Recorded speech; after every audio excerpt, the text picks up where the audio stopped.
Financial market हे नाव ऐकलं किंवा पाहिलं की अनेकांना गोंधळल्यासारखं होतं, नाही का? ते कॉम्प्युटर स्क्रीनवर वेगाने वर खाली होणारे लाल हिरवे आकडे बघून वाटतं की हे काय कोड आहे. पण आज आपण याच अदृश्य पण प्रचंड शक्तिशाली आर्थिक महाजालाचा अर्थ समजून घेणार आहोत. हे खरंच चक्रावून टाकणार आहे, नाही का? जरा विचार करा, आज जगात जेवढं प्रत्यक्ष सोनं आहे ना, त्यापेक्षा कितीतरी जास्त सोन्याची खरेदी विक्री रोज होते. आणि गंमत म्हणजे सोन्याचा एक कण सुद्धा आपल्या जागेवरून हलत नाही. सगळा खेळ पूर्णपणे अदृश्य असतो.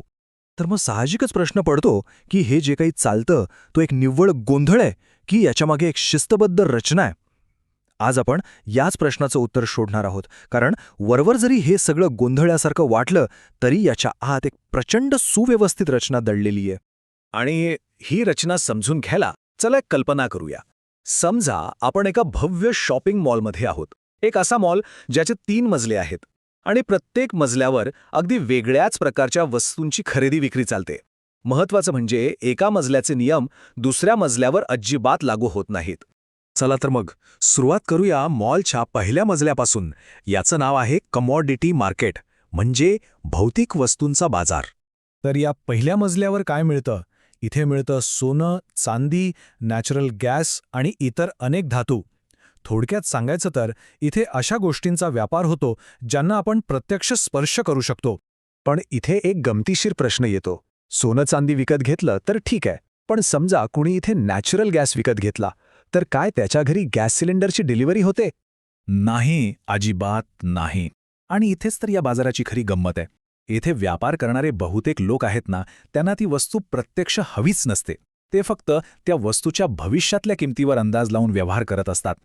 मग प्रश्न येतो की या निव्वळ कागदी व्यापाराचा खऱ्याखुऱ्या जगाला काय फायदा होतो? याचा सर्वात मोठा आणि व्यावहारिक उपयोग आहे हेजिंग, एक अशी स्ट्रॅटेजी ज्यातून भविष्यातल्या आर्थिक धोक्यांपासून स्वतःचं संरक्षण करता येतं. हे समजून घेण्यासाठी एक सोपं उदाहरण घेऊया. विचार करा एका एअरलाईन कंपनीचा. त्यांच्यासाठी सगळ्यात मोठा खर्च असतो विमानाचं इंधन, बरोबर? आणि आपल्याला माहिती आहे, जगात थोडं काही झालं की इंधनाचे भाव लगेच गगनाला भिडतात. मग अशा वेळी ही कंपनी काय करते? ती आजच भविष्यात लागणाऱ्या इंधनाचा सौदा करून टाकते, एका ठराविक किमतीला. यामुळे काय होतं?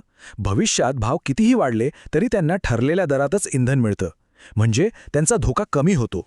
अर्थात हे सगळे व्यवहार सुरक्षित आणि पारदर्शक पद्धतीने व्हावेत यासाठी काही नियामक संस्था आहेत.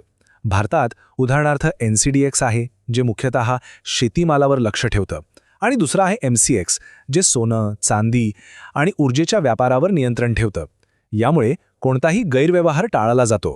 चला आता लिफ्ट घेऊया आणि जाऊया दुसऱ्या मजल्यावर. हा आहे करन्सी मार्केट, म्हणजे खुद्द पैशांचा बाजार. या बाजाराचा मूळ मंत्र खूप सोपा आहे. कोणत्याही देशाचं चलन म्हणजे त्या देशाच्या अर्थव्यवस्थेचं एक प्रकारे रिपोर्ट कार्डच असतं.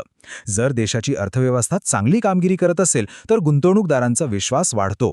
ते त्या देशाचं चलन जास्त विकत घेतात आणि मागणी वाढली की साहजिकच त्याची किंमतही वाढते. मग इथे कशाचा व्यापार होतो?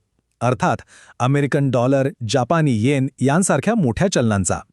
पण थांबा, एवढंच नाही. आजच्या डिजिटल युगात क्रिप्टोकरन्सीचा सुद्धा यात समावेश आहे. आता अनेकांना वाटेल, क्रिप्टो इथे काय करतंय? बरोबर आहे, डॉलरच्या मागं अमेरिका उभी आहे, येनच्या मागे जपान. पण क्रिप्टोच्या मागे तर कोणतंच सरकार नाही. तरीही त्याला इथे स्थान आहे, कारण त्याची निर्मितीच एका चलन म्हणून झाली होती, म्हणजे देवाणघेवाणीचे एक माध्यम म्हणून. आणि आता आपण आलो आहोत मॉलच्या शेवटच्या आणि सगळ्यात महत्त्वाच्या मजल्यावर. हा आहे सिक्युरिटी मार्केट, म्हणजेच मालकी हक्कांचा बाजार. हा मजला इतका महत्त्वाचा का आहे? कारण हेच आहे आपल्या अर्थव्यवस्थेचं खरं इंजिन. जगातली खरी संपत्ती इथे तयार होते.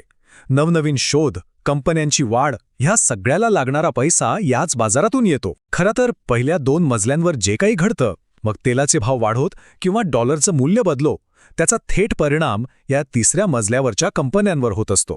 इथे मुख्यत्वे 2 गोष्टी विकल्या घेतल्या जातात, शेअर्स आणि बॉन्ड्स. फरक अगदी सोपा आहे. जेव्हा आपण शेअर विकत घेतो तेव्हा आपण त्या कंपनीचे छोटेसे मालक बनतो. मालक म्हटलं की नफाही आपला आणि तोटाही आपला. धोका जास्त. आणि बॉन्ड म्हणजे काय? तर सरळ सरळ कंपनीला कर्ज देणं.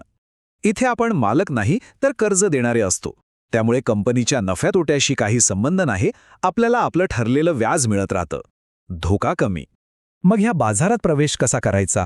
चांगली बातमी ही आहे की आजकाल हे खूप सोपं झालं आहे. फक्त एक डीमॅट आणि ट्रेडिंग अकाउंट उघडावं लागतं. पॅन आणि आधार कार्ड वापरून डिजिटल केवायसी तर काही मिनिटांतच पूर्ण होतं. तुमचं बँक अकाउंट त्याला लिंक झालं की झालं. अगदी कमी पैशात सुद्धा तुम्ही इथला व्यवहार सुरू करू शकता. तर आपण या मॉलचे तिन्ही मजले फिरून आलो. कमॉडिटी मार्केट, करन्सी मार्केट आणि सिक्युरिटी मार्केट. पण आता खरा प्रश्न हा आहे की या तिघांमध्ये सर्वात शक्तिशाली कोण? उत्तर आहे तिसरा मजला, सिक्युरिटी मार्केट. पण असं का? जगात तर सोनं आहे, डॉलरसारखं चलन आहे, ज्यांना एवढी किंमत आहे. मग असं असताना सगळ्यांचं लक्ष फक्त शेअर्स आणि बॉन्ड्सवरच का असतं? हाच तो कळीचा मुद्दा आहे. अशी कोणती अदृश्य ताकद आहे या सिक्युरिटी मार्केटमध्ये जी त्याला बाकी सगळ्यांपेक्षा वरचढ ठरवते? विचार करा, कागदाचा एक साधा तुकडा किंवा आजच्या जगातला एक डिजिटल रेकॉर्ड प्रत्यक्ष सोन्याचे विटेपेक्षाही जास्त शक्तिशाली कसा काय होऊ शकतो? ह्याच विचार करायला लावणाऱ्या प्रश्नासोबत आजचं हे विश्लेषण आपण इथे संपवूया.